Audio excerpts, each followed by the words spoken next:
welcome everyone to Capital Recovery Center. I am one of your grateful recovery coaches. My name is Michael Williams.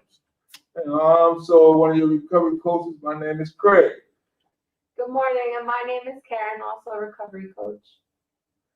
And once again, as always, how can we help you with your recovery today? Absolutely. All right, let's see. Today, we got any announcements. What about Recoveries on Wheels? Yeah, Recovery on Wheels will be out on Wednesday, on July 7th at Wendy's on 39 East Broad Street. So if you have anybody that's looking to go into treatment, or if you would like to stop by and come get some type of information in regards to Recovery on Wheels or any other human services things that we have going on, stop by the Recovery on Wheels and get some information about all the things that we have going on in the community that deals with mental health issues or substance use disorder. What else we got? Anything else? Tune into the Recovery Spotlight Recovery this month. Right. You can go to our Facebook pages and you see the person that we have been spotlighting for this month. And if you would like to be one of the spotlights, just follow the link and put your information in, and with your permission, you can be one of the individuals that we spotlight during full recovery. And also check us out Thursday at 1 p.m. We have our all recovery going on. And so there's always some positive information going on. All the time. Things that can help you along the way in your recovery. So yeah, we got all recovery and coffee and conversation, and that's every Thursday at 1 p.m. So today we're going to be talking about overcoming resistance to recovery. Overcoming resistance to recovery. This material was something that we got from the alcoholrehab.com website. You can go there. They got a host of different information that you can use for your own personal edification, or you can use in a group setting, or you can do it something like we're doing now.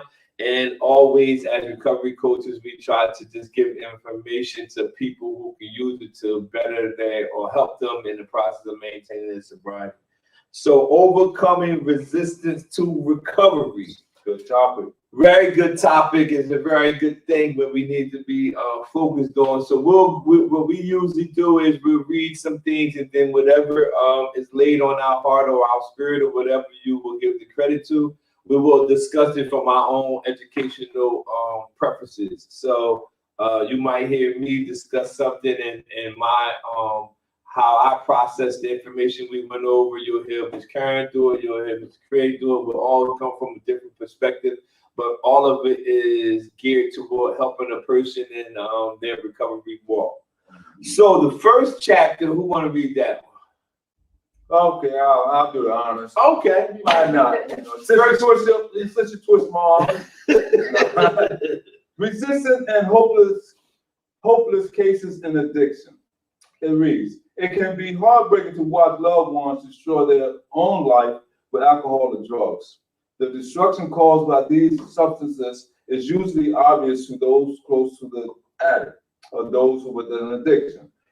But this individual can be completely oblivious to what is going on. They will try to blame their problems in life on other people or just bad luck. If friends and family try to convince them otherwise, they become defensive and possibly even aggressive. The fact that this person is so resistant to giving up the substance abuse can lead loved ones to conclude that they are hopeless cases. This is hardly ever the case, and there is almost always a way to get beyond resistance to recovery. It is not possible to force a person to want recovery, but they can be encouraged to reach this point. And so, like a lot of people, I know myself, I was in denial. Even when I thought I had it all together, I thought I had it going on, and my family members, they were doing all they could to convince me that I didn't have it all together. And so I know there's loved ones who maybe people love other people who have loved ones and experience the same thing just as I did as well. I was resistant. Yeah. You know, I wasn't receptive. In the therapeutic community, we had a thing what we call EG, encounter group, where people challenge you on your nonsense. So they want you to be receptive, Yeah, instead of resistance. and also we had a great counselor named Jesse Nazario who did a lesson that I taught him on Friday. That he did a lesson that I taught him on Friday. It was about meeting the client where they are. So when you're dealing with someone who's resistant to the recovery process, if you always factor in, if you're in an addiction focused, if you are an addiction focused professional, always factor in that some people you will have to meet them where they are. It's not all the time that this resistance will last for a long period of time. But I have situations where a person was resistant about getting help, and then a month or two down the line, thank God that they were still allowed to try again. I bumped into them, and they was more enthusiastic about going to get help. Actually, this person is still doing what they wanted to do far as their recovery process. But when I initially tried to tell them about getting help and doing these programs and everything, they was real resistant. But when that person became ready, that person had went far and beyond what I asked them to do in regards to their own life. So resistance is a real tough thing. You just got to understand you're going to have to meet people where they are. All right. Next, we have Resistance. Go ahead. Resistance to recovery explained. Those who have developed a physical and/or psychological dependence on alcohol or drugs will usually be reluctant about giving these substances up. This is known as resistance to recovery. Unless the individual becomes willing to change, there is very little that can be done to help them end the addiction. If they are involuntarily forced to enter a treatment facility, they can still relapse as soon as they return home. It is therefore vital that these people are able to get beyond their resistance and embrace a new and better life. Nice. If she said, even if they are involuntarily forced into treatment, when you force somebody into treatment, it's possible. I ain't gonna say it's not impossible. It is possible for that to start the process for them to work on their recovery, but the percentage in the stat shows that when a person is forced into treatment, they will do what's necessary to, watch these words, shut you up.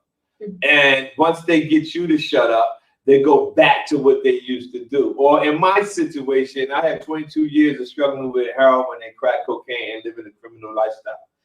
Yeah, I will often, literally, I will often know that my wife was a spiritual person.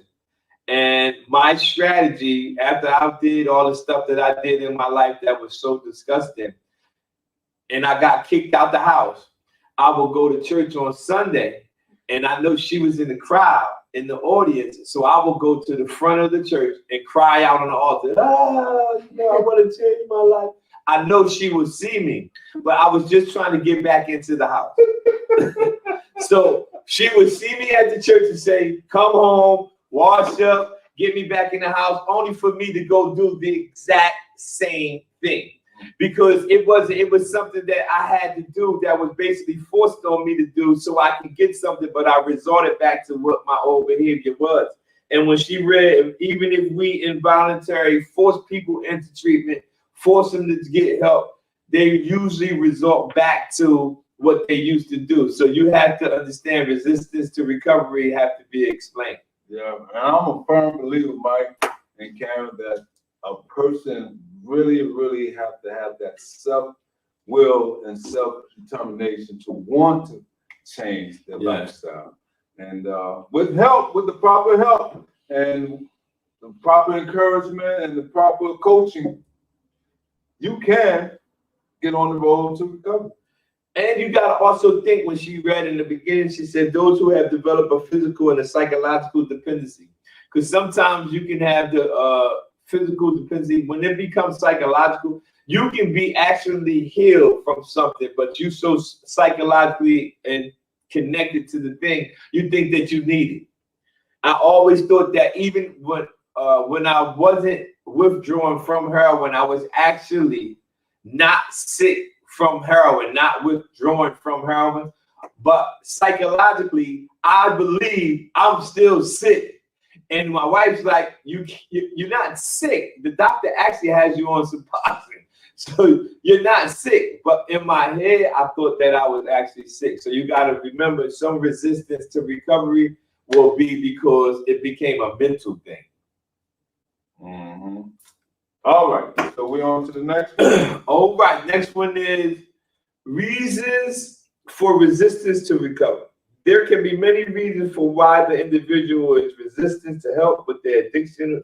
Addiction problems include, even if the individual accepts that their life as an addiction is unsatisfactory, they can resist giving up the substance abuse because they fear change. Woo! Change. Change is awful, fearful. There is comfort in the familiarity, and deciding to change means leaving this comfort zone. I have to tell you that a lot of our things that have been a blessing in my life have come outside my comfort zone. Was it a fearful thing to step out there? Absolutely. Just change overall. We say this often. Change overall does not only have to be with a substance use. Change is difficult to everybody. Anytime you take somebody out of their normal and tell them to do something outside their normal, oh man, it's going to be some type of bait or some type of resistance. We might eventually get to what we want to get to, but it'll still be some resistance. So when people have become physically and psychologically dependent on alcohol and other drugs, it means that they will suffer unpleasant withdrawal symptoms should they try to stop. The individual can use their dislikes of these symptoms as an excuse to stay addicted. You see how I'm saying? I was saying that, I don't want to feel like this, so I'm going to stay using the substance that I was currently using. And a lot of times that happened with a lot of individuals. Their resistance, or because they're so normal, it became normal to them to use the substance, then changing it going to be some type of battle. It is common for those who are caught up in addiction to be in denial about their situation. They will blame everything except the substance use for the problem they have in their life. Everybody's fault except the substance that we have at that particular time, and that's universal too.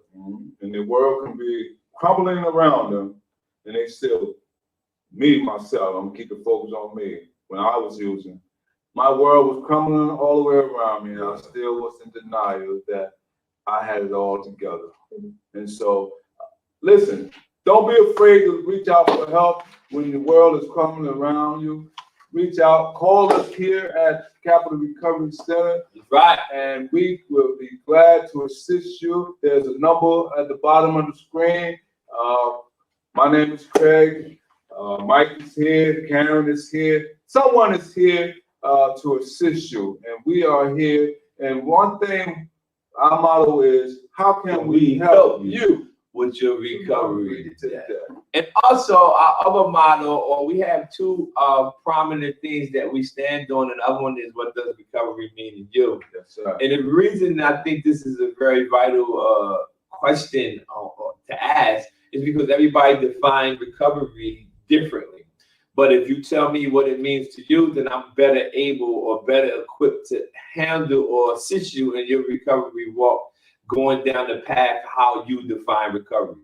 It's simple as, if a person defines recovery about having a spiritual foundation, and I keep sending them to all these non-spiritual events to participate in, then I'm not actually helping that person in regards to how he defines recovery. Now, if I gave him a lot of different spiritual recovery focused situations or meetings to go to, then I'm going down his lane, and it might break down any resistance he might have about his recovery walk. Next, it says those individuals who are trapped in addiction can have many misconceptions about recovery. They may believe that it has to involve finding God or becoming a living saint. I just was talking about that, right? I mean, everybody has different resistance, so it's very important that we find out how they define recovery and how they see recovery. And it's very important. They might believe in it being this, and some people might believe it being that. Listen, your way is not wrong. We talk about many pathways to recovery. Actually, I'm going to do a lesson on that because a lot of times that was something that the addiction-focused professional has resistance with. Because if a person has different pathways and we got to not on the other side, not be resistant to the pathway that the person that we're helping chose, if that makes sense to you. Man, you breaking that down, man. You breaking that down. You doing this? You doing the presentation already? Nah, that was planting seeds. That was excellent. All right, go ahead. Y'all want to pick up a couple? All right. It can be almost impossible for the addict to imagine a life where they can be happy without alcohol or drugs. This means that they view recovery as a joyless life. You know, you ever heard people say, "Oh, you ain't nobody killed joy."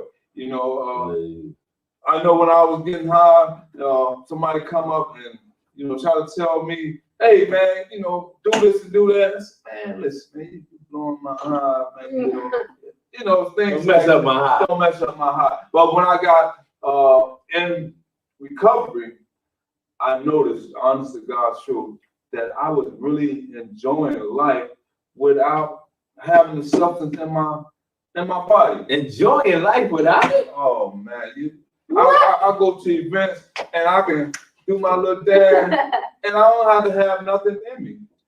Just to be around good people, positive people, eating good conversation, sober lifestyle. I'll read one more and then I'll pass it. Let someone else read. One of the most common fears that people have about recovery is that it will be boring. That is far from the truth. Far from the truth. I'm having fun. A lot of times, me and Mike and Karen, we be in the office, and we know Karen's not in recovery or anything like that. However, we have a ball. Yeah. We have a ball and still get the job done. So never believe that you in recovery, your life will become boring. No. Not at all. That's a myth. Yeah, you're going to be walking into stuff that you probably previously did. Actually, it was one of the things that we did an exercise on that lesson that Jesse did that I taught him. We had did an exercise, or he did an exercise on there trying to get somebody to talk about their favorite color. And the way that I got the person to say something about the favorite color was to focus on things that he enjoyed doing, used to do. What did he used to do, enjoy doing? And the reason why I'm bringing that up is because, like Craig said, a lot of times people in recovery think it's going to be boring, but actually, when you take the substance away, you can get back to the things you used to enjoy doing. There's always something that you enjoy doing before you picked up that substance. And the substance might have clouded your memory of those things. But once you remove the substance, your memories start to, don't ask me how God does that, but the memories start to clear up and you start to say, you know what? I did like the fish.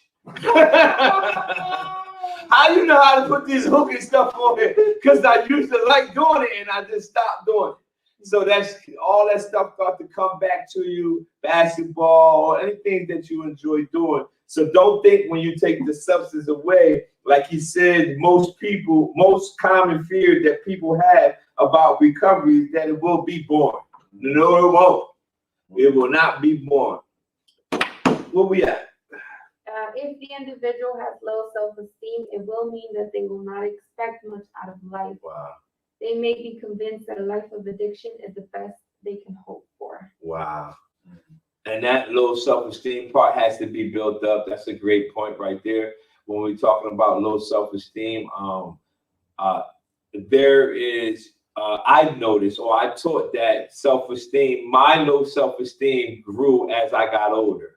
And the reason why I said it grew as I got older, because initially, when we were younger, my parents wasn't fortunately to have the money and buy the clothes that my other people I went to school with. And what happened was, when we would go to school, I knew that they would tease us because of the clothes we had on. So I would go to school a different route from them, so I didn't hear them tease me. But that made me have low self-esteem. But as I got older, that low self-esteem grew up with me.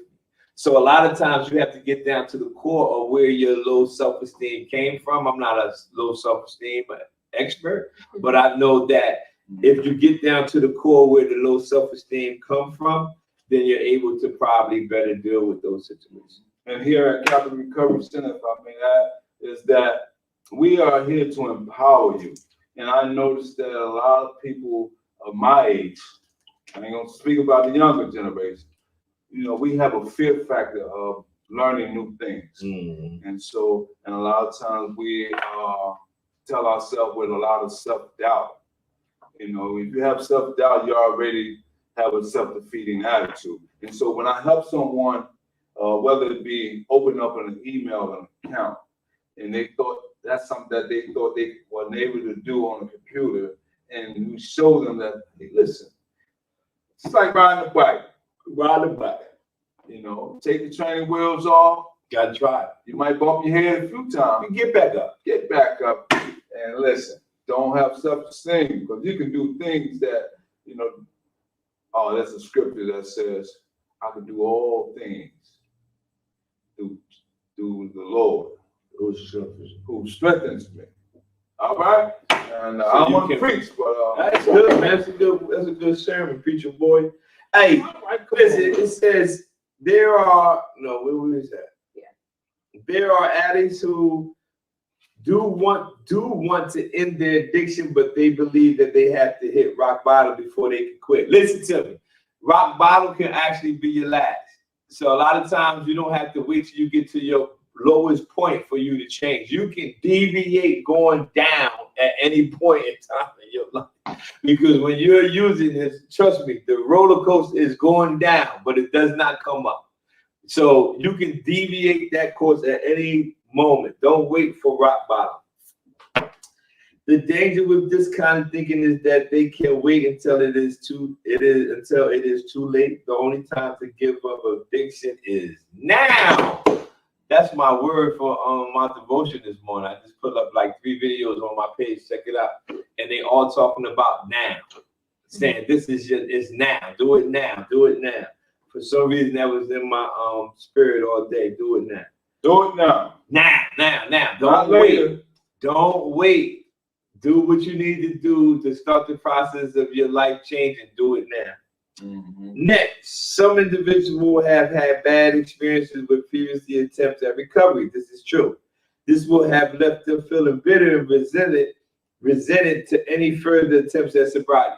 It's possible that you went to an institution or a program, if you will, a rehabilitation center, and you went there and everybody in the program possibly had drugs. It's true. You might have went to a sober living house and people probably had drugs. Right? And a lot of people could consider those bad experiences. But the people that I mentor that bring those type of situations to me, I say, well, I hear what your complaint is. You have a problem with here. You had a bad experiences with here. And most of those bad experiences associated with people in places or that had drugs. And I said, well, in the world, you know what they got? Drugs. Anywhere you look, it's drugs. If you can't function in a program that is surrounded, people might possibly have drugs, you always remember, you have to come back to a world where people don't care if you're in recovery or not, and they're going to be using drugs.